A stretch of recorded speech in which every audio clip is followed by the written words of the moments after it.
Ngithanda ukunibingelela abalandeli bale channel esike sichaze kuyona amaphupho.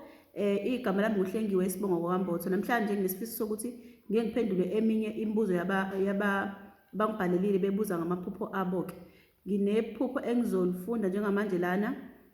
Umnikazi walo lelo phupho ngeke ngize ngimbhalele kwi-comment section, ngizolichaza njengamanje la.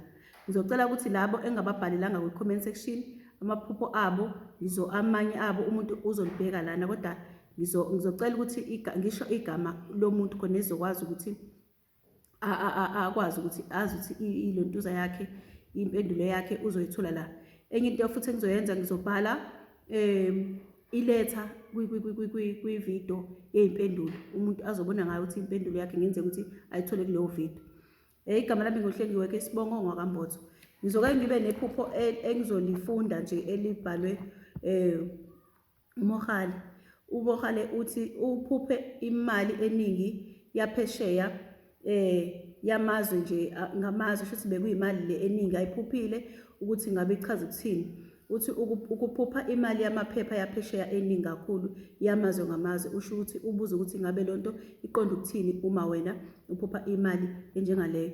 Into engizoyisho-ke kuwena ukuthi wena ukhonjiswa ukuthi unamandla athize onawo ngokomoya nangokuboniswa izinto. Wena Mohale uboniswa izinto eziningi ezenzeka ezindaweni eziningi ezehlukane ukuhlukana kwazo. Shuthi ngumuntu la ozothi uma ngabe kuthiwa khona into ethize ezokwenzeka kuyena ayazi ukuthi lonto leyo ngabe iqonda ukuthini, futhi angafihleleki izinto. Shuthi kuzoba nesikhathi la ukuthi wena ozokhushulelwa amandla, noma ngabe kuthiwa umuntu owakuyiphi indawo uhlangana naye, uyokwazi ukuthi ubone inkinga anayo, awuzukufihleleka. Utshengiswa lokho nje ukuthi unamandla okubona into la ukhona.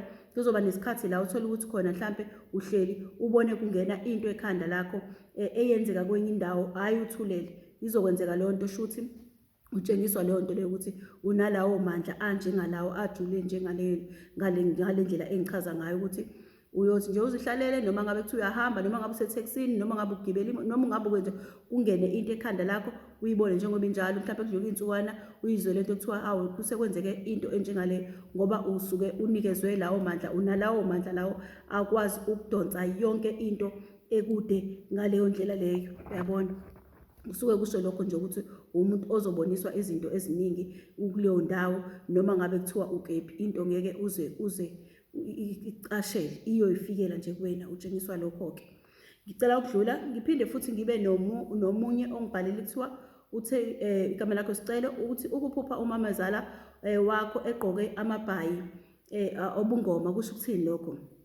Esicelo lokho kusho ukuthi enene uma wena umamezala wakho umphupha egqoke lezo zimpahla ezinjalo, lezo impahla tshengisa ukuthi kunemoya yasedlozini, kunabantu basedlozini la kubo noma kubo kwakhe abangaqedanga ukuthwasa, abangawenzanga umsebenzi wedlozi. Ngaleyo ndlela ukhonjiswa ukuthi wena fanele umkhumbuze wena ukuthi umthetho wakhe uyakhumbula yena ukuthi fanele enze izinto zedlozi. Ngabe wenza igobongo, ngabe wenza uyathwasa, kodwa-ke ngeke uze umphushe ukuthi akahambe yena ayothwasa, ngoba idlozi lakhe ilona eliyokhuluma naye limtshela ukuthi fanele ahambe ayothwasa kuphi. Uma lingamkhiphanga lizothwasisela yena izinto ezizokwenzeka yena kuyena emzimbeni wakhe. Kungenzeka futhi ukuthi wena njengoba umbonile ubukhonjiswa ukuthi uyathwasiswa, idlozi liyamthwasisa. Uma kuhamba isikhathi lingamkhiphi, fanele akwazi lokho ukuthi fanele yena qobo lwakhe akwazi ukuthi umoya wakhe nemoya wedlozi lakhe nomoya kaNkulunkulu fanele akwazi yena ukuzikhuphulela wona, ukuzwayo yena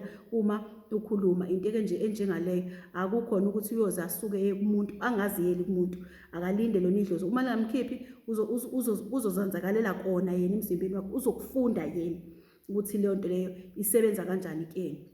La ukudlula ngiphinde futhi ngibe noSheli. uSheli uthi ukuphupha i-swimming pool enamanzi a-blue and uhlezi mayiphupha esiza abantu abasuke beminza, abadala noma abancane.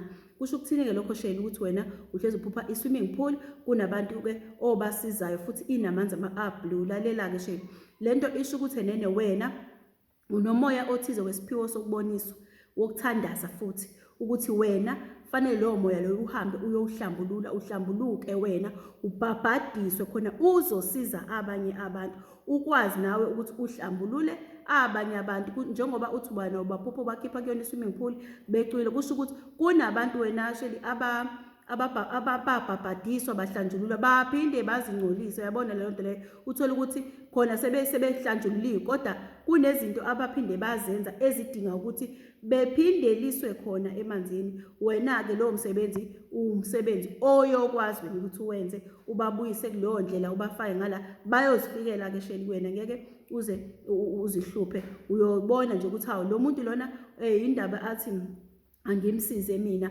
uboneni, ingoba yobebona lokho kukhanya lokhu oyobunako. Kodwa wena nje uwedwa fanele uhambe uyobhabhadiswa ukuze wena ingilosi yakho lekuphethe yokuthandaza izokwazi ukuthi ihlangane nawe. Umuntu sheli uyazikhuphula idlozi lakhe naye, uzihlanganela yena nalo lizikhuphulele lona. Njengoba likutshela nje liyakutshengisa ukuthi yini into ofanele uyenze. Uyayizwa loo nto leyo?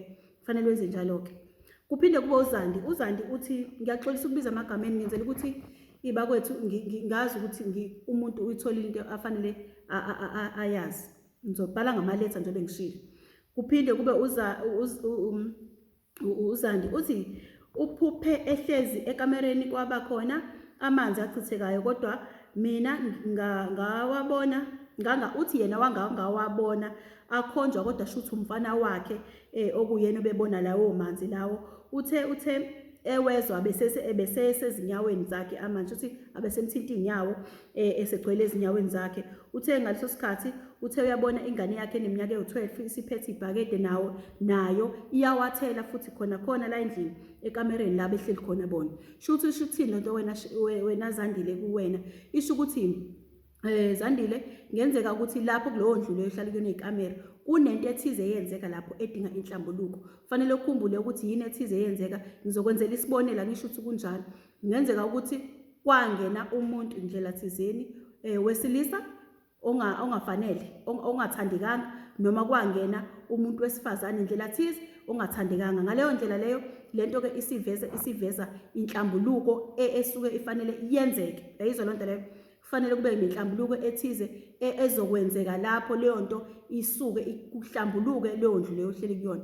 Ngoba uma engena kanjalo amanzi abika ukuthi leyo nto leyo ngenzeka ukuthi mayingenzeki kungagcina sekuba khona ulaka oluhambisa umuntu, ngoba shuthi ayithandekanga ukuthi kube nokungcola okunjengalokho. Ukhumbule ukuthi-ke akukona ukuthi mhlampe lento njengoba uvezelwa yona nje uyavezelwa nje, uyatshela ukuthi kwaba khona into enje ngale kokungcola.